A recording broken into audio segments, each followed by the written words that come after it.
மனமும் வருந்துகிற ஒரு செய்தி என்ன என்றால், மாண்புமிகு உறுப்பினர் இந்த அவையில் இப்போது எல்லோரும் ஆளுங்கட்சியை சேர்ந்தவர்கள் எல்லாரும் ரொம்ப உன்னிப்பாக அவருடைய பேச்சை ஆர்வமாக கேட்கக்கூடிய அளவுக்கு இங்கே தரமான ஒரு பேச்சாக பேசுகிறார் என்று பார்த்து கொண்டு இருக்கிறோம். ஆனால் வெளியில் அவர் பேசிய பேச்சு என்பது என்னை போன்ற உங்களை போன்ற அனைவருடைய மனதிலே வருத்தத்தை ஏற்படுத்தியது. என்ன சொன்னார்னா, சட்டமன்றத்துக்குள்ளே வச்சு பார்த்துக்கிறோம்டா, நாங்கள் என்ன கோமாளி பயன் நினச்சிட்டு இருக்கியா?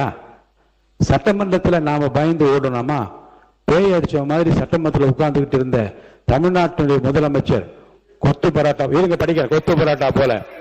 என்னடா கொத்து பரோட்டா? உன்ன மாதிரி ஆயிரக்கணக்கான இருங்க, கொஞ்சம் இருங்க சார். எவ்வளவு எவ்வளவு கேவலமா பேசினேன். இவன் மந்திரிகள் அத்தனை பேரும் குற்றவாளிகள். இவன் தான் ஊழலுடைய மொத்த உருவம் தமிழ்நாடு முதலமைச்சர். இதுதான் அவருடைய பேச்சினுடைய ஒரு சாராம்சம். நான் என்ன சொல்றேன், இருங்க, இது குறித்து ஏற்கனவே வழக்கு பதிவு செய்யப்பட்டு வழக்கு நீதிமன்றத்துக்கு உள்ள நான் போகலை. அதில் எந்த காலகட்டத்தில் பேசினார், எதுக்காக பேசினார் என்பதை பற்றியால் நான் விவாதிக்க விரும்ப, அது முறையும் அல்ல. ஆனால் சட்டமன்றத்துக்குள்ளே வைத்து உனக்கு எலும்பு இருக்காது என்று ஒருத்தர் சொன்னால் அது நியாயம்தானா என்று யோசிங்க. ஆபாசமான பேச்சும் ஆபத்தை விளைவிக்கிற பேச்சும் வன்முறையை தூண்டுகிற பேச்சுக்களாலே நம்ம என்ன சாதிச்சு விட முடியும்? தமிழ்நாட்டை இருங்க இருங்க சார், இப்படி குறுக்க பேசுறேன், தயவுசெய்து பேசி முடிச்சிடுறேன். வழக்கு நிலுவையில் இருக்கிறது. வழக்குக்குள்ளே நான் போக விரும்பவில்லை. ஏன் பேசினார், எந்த சந்தர்ப்பத்தில் பேசினார், எதை பேசினார் என்பதை பற்றிய விவரங்கள்லாம் வரும். ஊடகங்களிலே வந்த செய்தி பல ஊடகங்களிலே நான் வெரிஃபை பண்ணி தான் இதை சொல்கிறேன்.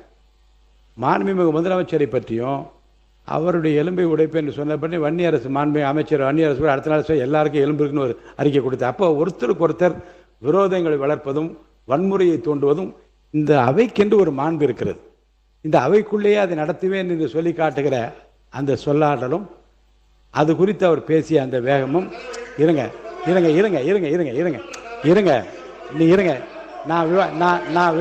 இருங்க நான் அப்போ நான் என்ன சொல்கிறேன், இருங்க, அப்போ இருங்க இருங்க, நான் என்ன முடிவுக்கு வரேன்.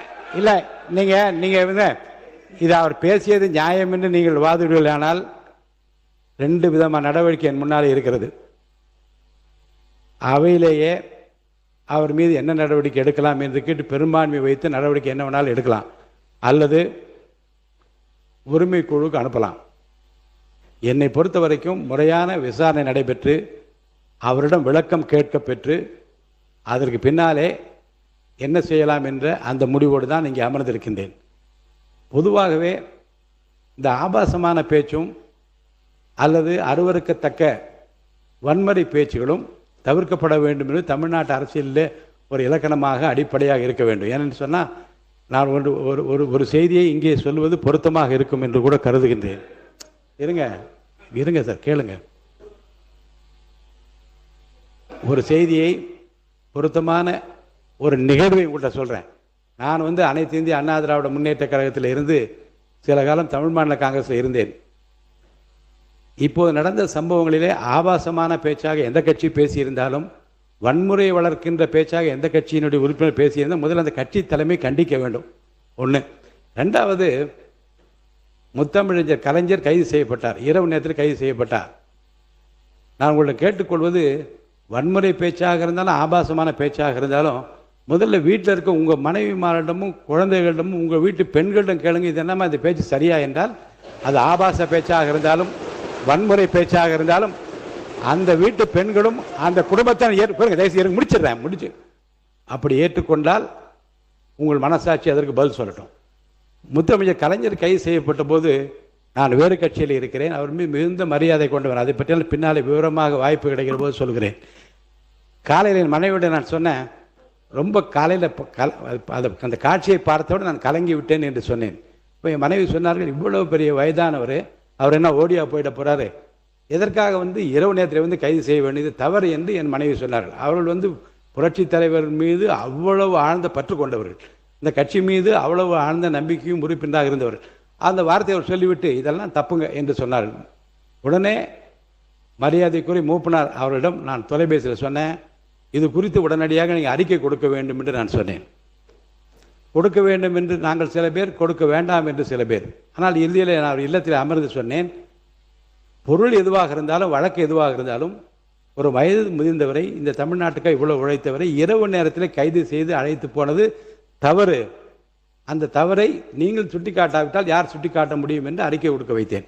இதை நான் சொல்வதற்கு காரணம் என்ன என்று சொன்னால், தவறு எங்கே நடந்தாலும் அந்த கட்சி தலைமை கண்டிக்க வேண்டும்.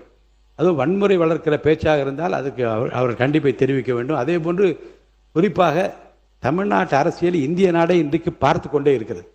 இங்கே இருந்து தான் கண்ணியமும் கௌரவமும் பாரம்பரியம் நம்முடைய பண்பாடும் இன்று இந்தியா மொத்தம் கொஞ்சம் கொஞ்சமாக நம்மை பற்றி மக்கள் தெரிந்து கொண்டு ஊடகங்கள்லாம் வளர்ந்து வருகிற போது நாம் யார் என்பதை இந்திய நாடே பார்த்து கொண்டிருக்கிற நிலையில் ஆபாச பேச்சுக்களை தவிர்க்க வேண்டும், வன்முறை தவிர்க்க வேண்டும்.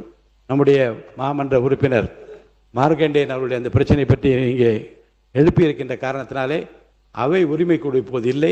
அவை உரிமைக்குழு அமைக்கப்படட்டும். அப்படி அமைக்கப்பட்ட பிறகு அவரிடம் உரிய விளக்கம் கேட்கப்பட்டு இந்த பிரச்சனையை நான் அவை உரிமைக்குழுக்கு அனுப்பிவிடுகிறேன்.